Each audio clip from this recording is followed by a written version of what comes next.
지금 이곳에 와 계신 여러분들과 비록 오지 못했지만 마음을 이곳에 두고 함께하고 계신 여러분들에게 주님께서 평강 주시기를 원합니다. 사람이 겪을 수 있는 가장 큰 고통이 무엇일까요? 극한의 고통, 극한의 절망이라는 것은 어떤 것일까요? 그리고 그런 것들이 우리에게 있다면 그것을 어떻게 표현할 수가 있겠습니까? 예루살렘, 그리고 이스라엘 나라가 망했습니다. 사실 6.25, 그러니까 한국전쟁 발발 30년 후에 태어나서 대한민국이 눈부시게 성장하던 시절, 그래도 도시에서 태어나고 자란 저 같은 사람이 배고픔의 의미, 가난의 의미, 더군다나 나라가 망했다는 그 망국의 의미를 제대로 이해하기는 참으로 어려운 것 같습니다. 에가의 저자인 예레미야는 나라 전체가 멸망했다고 하지만 나라 전체를 얘기하기보다는 나라 전체를 상징하는 수도 예루살렘의 멸망, 그리고 시온의 참상에 대해서 초점을 맞추고 있습니다. 구약 성경에 쓰여진 히브리어는 단어마다 성이 있습니다. 단어마다 남성 명사, 여성 명사, 중성 명사라는 식으로 성을 부여하는데 도시나 마을 같은 단어들은 모두 여성입니다. 그래서 도시 예루살렘, 시온을 딸이라고 표현합니다. 예루살렘이 겪은 이 멸망을 한 여인이 겪는 슬픔에 비유해서 이야기하고 있는 것입니다. 여인에게 가장 고통스러운 일이 무엇이겠습니까? 바로 자녀가 자신보다 세상을 먼저 떠나는 것입니다. 더군다나 가장 지켜줘야 할 어린 자녀를 떠나보내야 하는 엄마의 마음. 그 마음이야말로 사람이 겪을 수 있는 최고의 고통이 아니겠습니까? 11절과 12절은 바로 이 고통을 이야기합니다. 어린 자녀들이 젖먹이가 엄마의 품에서 세상을 떠나고 있습니다. 왜 세상을 떠나고 있습니까? 불치의 병에 걸려서입니까? 그런 것이 아니라 배고파서 죽고 있습니다. 아사하고 있습니다. 실제로 예루살렘이 멸망할 때 바벨론 군은 예루살렘을 1년 반 동안 포위했었던 일이 있었습니다. 이 말은 어떤 것을 의미합니까? 밖에서 식량을 들여올 수 없다는 것을 의미합니다. 거기다가 예루살렘에 기근이 들면 어떻게 되겠습니까? 그야말로 먹을 게 없어서 모두가 죽어나가게 됩니다. 그러니 지금 어린 아이들과 젖먹이들이 기절해서 엄마의 품에 안겨 세상을 떠납니다. 세상을 떠나면서 얼마나 먹을 것에 한이 맺혔으면 곡식과 포도주가 어디 있느냐라고 하면서 세상을 떠나겠습니까? 이것보다 더 비참한 일이 오늘 말씀은 아니지만 내일 말씀인 20절에 표현되고 있습니다.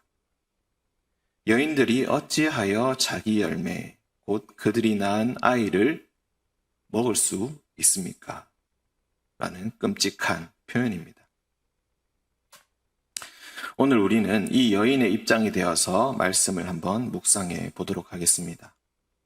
여인은 아이를 잃고 처참한 처지와 몰골로 주변을 둘러봅니다. 이 상상할 수 없는 끔찍한 고통, 도대체 왜 이런 일이 일어났는가? 지금 내가 겪고 있는 이 고통, 내가 어떻게 이해해야 하는가? 주변을 둘러보면서 핏발선 눈으로 답을 찾으려고 합니다. 이 마음을 표현한 것이 바로 13절입니다. 물론 고통의 이유를 안다고 해서 고통이 없어지지는 않습니다. 13절 마지막 절의 마지막 부분에 이렇게 표현합니다. 너의 파괴됨이 바다같이 크니 누가 너를 고쳐줄 수가 있겠는가? 핏발선 눈으로 다시 한번 주변을 되돌아봅니다. 누가 혹시나 나를 도와줄 수 있을까? 누가 내게 설명을 해줄 수 있을까? 누가 혹시라도 나를 위로해 줄 수 있을까? 먼저 보이는 것은 14절에 나오는 바로 선지자들입니다. 선지자들이 이 여인의 고통을 덜어줄 수가 있겠습니까? 아닙니다. 알고 보니까 바로 이 선지자들이 그동안 헛되고 어리석은 묵시를, 환상을 보았다고 떠들었기 때문에 내가 이런 지경에 이르렀습니다.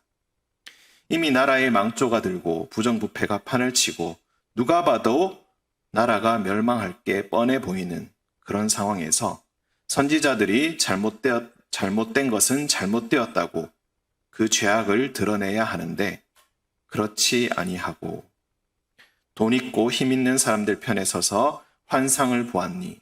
내가 목소리를 들었니? 라고 하면서 사탕발림 예언을 하고 자기 마음에 들지 않는 이들, 자기에게 이익이 되지 않는 이들에게 거짓 경고를 남발하며 사람들을 미혹시켰기 때문에 지금 이 여인이 이렇게 비참한 처지에 이르게 되었습니다. 다시 눈길을 돌려서 다른 쪽을 바라봅니다. 15절에 이번엔 지나가는 사람들이 보입니다. 자녀를 잃고 헐벗고 굶주리고 버려진 이 예루살렘 여인 옆에 많은 사람들이 지나갑니다. 지나가는 사람들은 사실 이 여인이랑 크게 상관없는 이들입니다. 이해관계가 얽힌 적이 없는 멀리 있던 사람들, 그런 나라들입니다. 하지만 이 많은 사람들 중에 한 명도 이 여인 옆에 잠시 꿇어앉아 자신의 옷을 벗어 치부를 가려주는 이도 없고 먹을 것을 주는 이도 없고 자녀를 잃은 것을 위로해 주는 이도 없고 오히려 전부 다 박수치면서 비웃고 있습니다. 아, 한때 최고로 잘 나가는 도시라고 자부하던 바로 너 아니냐? 온전한 영광이 여기 있다고 자부하던 너 아니냐? 모든 사람들의 기쁨이라고 스스로 뻐기고 자랑하던 바로 너 예루살렘, 너 아니냐? 지금 네 꼴을 봐라. 진짜로 우습구나. 참으로 고소하구나. 어떻게 한 명도 도와주는 이가 없습니까? 지나가던 모든 이들이 어떻게 이렇게 한 목소리로 나의 실패, 나의 좌절, 나의 아픔, 나의 비참함을 이렇게 좋아할 수가 있습니까? 다시 둘러봅니다. 이번에는 16절에 나의 원수들이 보입니다. 늘 으르렁대며 싸우던 나의 원수, 꼴보기 싫어하며 싸우던 사람입니다. 과연 내가 쓰러지자마자 목젖이 보일 만큼 입을 크게 벌리면서 나를 비웃습니다. 그리고 이를 갈며 드디어 내가 너를 이겼다. 우리가 너희를 삼켰다. 이렇게 이야기합니다. 네가 망하는 것, 네가 비참해지는 것, 오랫동안 참으로 내가 바래왔는데 바로 오늘이 그날이구나. 드디어 이것을 보다니 참 기쁘기 짝이 없다. 마지막으로 보이는 이가 있습니다. 바로 17절에 여호와 하나님이십니다. 그런데 여호와 하나님은 내 편 같아 보입니까? 아닙니다. 분명 나의 편이 되어야 하는 분인데 사실 알고 봤더니 이 모든 일은 누구 때문입니까? 지금까지 본 사람들은 다 곁다리에 불과하고 여호와께서 이미 정하신 일을 행하시고 옛날에 명령하신 말씀을 다 이루셨기 때문에 이런 일이 일어났습니다. 이제 더 이상 그는 나를 불쌍히 여기지 않습니다. 그는 더 이상 나를 예뻐하지 않습니다. 더 이상 사랑하지 않습니다. 더 이상 나를 아껴주지 아니하십니다. 그래서 나를 무너뜨리셨습니다. 바로 그가, 다름 아닌 바로 그가 나를 무너뜨리셨기 때문에 나의 원수들이 지금 즐거워하고 있습니다. 나의 원수들이 승리의 개가를 부르며 축제와 잔치를 벌이고 있습니다. 나라는 여인이 나의 품속에 있는 어린아이를 지키지 못하고 이러야 했던 이유가 바로 여호와 하나님입니다. 마가복음 15장에서 이와 비슷한 일이 있었습니다. 예수님이 십자가에 달리실 때 제6시 낮 12시부터 온 세상이 빛이 사라진 것처럼 어두워졌습니다. 예수께서 십자가에 달리신 지 3시간이 지나서 일어난 일이었습니다. 그리고 그 어둠은 다시 3시간이 지나 예수께서 숨지실 때까지 계속되었습니다. 온 세상의 빛이 사라지자 예수님은 하나님을 향해 울부짖었습니다. 엘리 엘리 라마 사박다니, 나의 하나님 어찌하여 나를 버리십니까? 모든 지나간 자들이 네가 그리스도라면 스스로 십자가에서 내려와 봐라 비웃어도 괜찮았습니다. 예수의 원수인 대제사장과 서기관들이 너는 남은 구원하면서 너 자신은 스스로 구원하지 못하냐? 네가 만약 십자가에서 내려올 수 있다면 네가 유대인의 왕이라는 것 내가 믿어주마. 조롱하고 멸시해도 괜찮았습니다. 왜냐하면 나의 아버지가 있기 때문입니다. 이것이 바로 내 아버지의 뜻이기 때문입니다. 모든 사람이 나에게서 등을 돌려도 나의 마지막 보루이신 아버지가 내 뒤에 있다면 괜찮습니다. 그런데 나의 아버지, 나의 하나님이 그분마저 나를 버리신다면 나는 어떡하란 말입니까? 고통에 의미가 있다면 견딜 수 있고 받아들일 수 있지만 지금 내가 겪고 있는 이 끔찍한 고통과 죽음이 아무런 의미가 없다면, 지금까지 해온 모든 것이 그저 헛수고에 불과하다면, 그것을 알아버린다면 그것보다 더 끔찍한 고통이 어디 있겠습니까? 그런데 십자가의 고통의 정점에서 하나님께서 뒤돌아서심으로 그 고통은 결국 최고에 이르고 말았습니다. 이젠 더 이상의 소망도 버텨야 할 이유도 없습니다. 절망과 좌절 속에서 예수님은 숨을 거두시고 말았습니다. 그때 하나님은 어디에 계셨을까요? 감히 한번 상상해 봅니다. 애가에서 품속에 어린 자녀들의 죽음을 바라봐야 했던 여인처럼 하나님께서는 어둠 속에서 예수님을 품고 있지는 않았을까요? 자신의 눈물을, 자신의 애통함을, 자신이 느끼는 지옥 같은 고통을 자녀에게 보이지 않기 위해, 그리고 비웃고 있는 모든 지나가는 자들과 원수들의 시선을 차단하기 위해 그는 온 세상에 불을 끄시고 마지막 순간을 어둠 속에서 그를 감싸 안아주십니다. 그리고 3일이 지나 다시 새벽이 되고 해가 떠오르기 시작할 때 그는 진정한 하나님의 사랑을 다시 보게 될 것입니다. 그것이 바로 부활, 새 생명. 늦게 오는 이들은 빈 무덤만 보며 돌아가겠지만 부활하신 예수님의 뒤를 따라가는 사람은 얼마 가지 않아서 곧 그의 등을 보게 될 것입니다. 오늘 말씀은 끔찍한 고통, 하나님께서 날 버리신 것 같은 고통을 이야기합니다. 여러분에게도 이런 고통이 있으셨습니까? 지금은 어떻습니까? 또 앞으로는 어떻게 될 것 같습니까? 만국의 고통이란 결국 파고 들어봤더니 하나님을 잃는, 하나님이 나를 버리시는 고통입니다. 내일이 오기까지 이 고통의 의미를 다시 새기며 함께 묵상하시는 하루 되시기를 바랍니다. 기도하겠습니다. 주님, 당신이 나를 버리신다면 나는 도대체 어떻게 해야 할까요? 모든 영광을 잃고 어린 자녀도 잃고 옷이 찢어져도 수치를 느낄 여유조차 없는, 더 이상 살아야 할 의미와 이유도 없이 오로지 배고픔에 사로잡혀 짐승처럼 변해버린 여인처럼 주님께 울부짖을 수밖에 없습니다. 왜 그동안 거짓 묵시와 거짓 경고를 남발하는 선지자들을 안일하게 믿어왔던가? 왜 지나가는 사람들은 모두가 나를 조롱하나?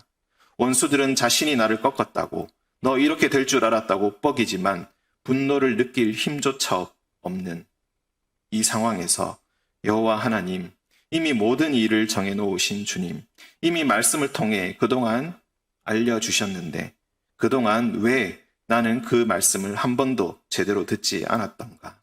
이 모든 것이 늦어버렸으니 난 이제 어떻게 하면 좋은가? 후회하고 또 후회해봐도 소용이 없습니다. 다시 600년의 세월이 지나 성경 외에 기록도 남아있지 않은 나사렛 출신의 한 목수의 죽음, 십자가에 달려 마지막에 고통스러운 일갈 후 죽어간 한 남자의 고통스러운 죽음에서 또다시 아버지의 버리심을 바라봅니다. 주님 두렵습니다. 바다와 같은 그 큰 고통이, 그 파괴됨이, 그 으스러짐이, 그 부서짐이 너무나 무섭습니다. 주여, 우리의 형제 자매들 가운데 이러한 고통 속에 살아가는 이들이 있습니다. 어떻게 해도 없어지지 않는 육신의 고통, 잡초처럼 끊임없이 되살아나 나의 연약한 육체를 꿰뚫어버리는 악한 질병들, 반복되는 심리적인 문제들, 경제적인 어려움들로 고통스럽습니다. 너무 고통스러워 조금이라도 고통을 줄여보려고 애쓰다가 술로, 약물로, 도박으로, 폭력으로, 음란으로 삶이 더욱더 검붉게 물들어 버리는 것을 하염없이 바라봅니다. 바다와도 같은 이 큰 고통, 누가 고쳐줄까? 누가 고쳐줄 수 있을까 두려워 떱니다. 주님이 계획하시고 실행하신 것, 그것이라면 주님, 저는 어떻게 하면 좋을까요? 더욱 막막하기만 합니다. 주여, 이제 그만 무너뜨리시고 우리를 긍휼히 여겨 주시옵소서. 살아계신 주님, 우리의 자녀들, 유치부, 아동부, 청소년부를 위해 기도합니다. 여름 성경학교 수련을 통해 주님을 만나는 귀한 경험을 허락하여 주시고 모든 일정 가운데 간섭하여 주셔서 은혜롭고 안전한 여름 사역이 되게 하여 주시옵소서. 주님, 혹시라도 하나님의 자녀들이 바다와 같은 큰 고통 속에 있다면 주여 그들을 건져주시고 복음의 빛으로 비춰주시고 은혜의 샘물로 씻겨주시고 부활의 소망으로 회복하게 하여 주시옵소서. 하람교회를 기억하여 주옵소서. 모든 성도들이 거짓 묵시에 휘둘리지 않는 영적 분별력을 갖게 해주시고 오직 주님 안에서 올바른 것, 정직한 것을 찾게 하시고 악한 무리들의 공격을 이겨낼 수 있는 강한 힘을 갖게 하여 주시옵소서. 성령의 능력이 성도들의 삶 구석구석에서 나타나게 하여 주시고 그것을 자랑하는 것이 아니라 겸손하게 아낌없이 나누며 흠없고 점없는 교회로 더욱 건강하게 성장하는 주님을 향해 나아가는 교회가 되게 하여 주시옵소서. 담임 목사님 영육간에 강건하게 지켜주시고 말씀과 기도의 능력이 충만하게 하시며 예수님의 뒤를 충실히 따르는 목자로서의 사명 잘 감당하게 하여 주시옵소서. 주님, 오늘도 인생의 끝없는 시험 중에서도 그 안에서 오직 주님의 뜻을 이루게 해달라고 기도하는 성도들의 기도 제목을 올려드립니다. 오늘 하루도 헛된 유혹 모두 이겨내게 하시고 온전히 주님만이 우리를 주장하여 주사 주님과 동행함을 우리 주변의 모든 사람들이 알 수 있는 그런 하루가 되게 하여 주시옵소서. 거룩하신 예수님의 이름으로 기도합니다. 아멘.